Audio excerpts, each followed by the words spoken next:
नमस्कार दर्शक बंधु, आज हूँ एप्रिल मास 2 तारिख मंगलवार। 10टी बड़ गुरुत्वपूर्ण खबर उपरे आसतु नजर पकाइबा।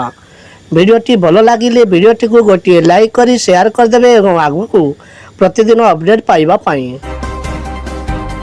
दिवस बा ओडिशा दिवस जानतु कहीं पालन हुए, कौन रही इतिहास।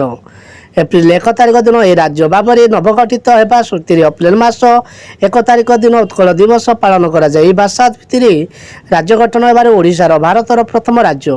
1568 शेष राजा मुकुंद देव देहांत पर ब्रिटिश शासन अलग हो एक स्वतंत्र उत्कल प्रदेश गठन करने मधुसूदन दास, फकीर मोहन सेनापति, गोपबंधु दास, नीलकंठ दास, गंगाधर मेहर, राधानाथ राय, वासुदेव सुडरदेव और चंद्रकृष्ण गजपति चेष्टार आंदोलन जीति। आज सस्तार मिल एलपीजी गैस सिलेंडर नुआ आर्थिक वर्षर नुआ रेट लागू। आज आरंभ होती नुआ आर्थिक वर्ष 2024-25 प्रथम दिन सस्ता होती एलपीजी गैस सिलेंडर। आज राजधानी एलपीजी सिलेंडर दाम 30.50 टंका ह्रास पाई। यह सहित विभिन्न राज्य में गैस दर सस्ता होती। आसंता निर्वाचन पूर्व एलपीजी गैस सिलेंडर पिछा 32 टंका ह्रास पाई। असंभाल कर पुणी ताती दिन तापमात्रा 4 ରୁ 5 डिग्री बढ़ला। आकाशरू निआं बरसुला। डर खरा और प्रचंड ताती जनजीवन को अस्तव्यस्त कर पकाउला। रविवार राति सामयिक ब्रेक लगी काल बैशाखी प्रभाव अधिकांश स्थान में तापमात्रा 40 डिग्री तलक खसी आसाला। हेले सोमवार ताती पुणी असंभाल हो, पुणी अग्निवर्षा भली अनुभूत हो।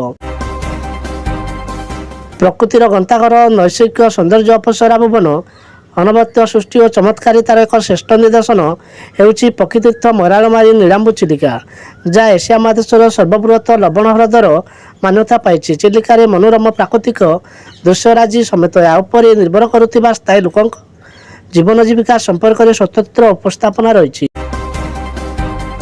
एवं आंचलिक पाणीपाग जहाँ सूचना मिली उत्तर भारत में प्रबल वर्षा संभावना। उत्तर भारतर प्रबल ग्रीष्म प्रभाव जारी रही। दिन और राति तापमात्रा वृद्धि कारण लोक मैंने अस्तव्यस्त होती। सेपटे देश में अनेक स्थान में वर्षा होब बोली भारतीय पाणीपाग विभाग कहुई। दिल्ली, यूपी और बिहार प्रचंड खरा अनुभूत कारण जनजीवन अस्तव्यस्त। पहिलू आस्थिति स्थिर रहा। पेट्रोल और डीजेल दर जाणी खुशी होइजिबे आपण। आंतर्जातिक बजार में औषधिक तैल मूल्यर पुणी स्थिरता रही। आंतर्जातिक बजार में औषधिक तैल मूल्यर संशोधन कर नूतन मूल्य अपडेट करा जायछि।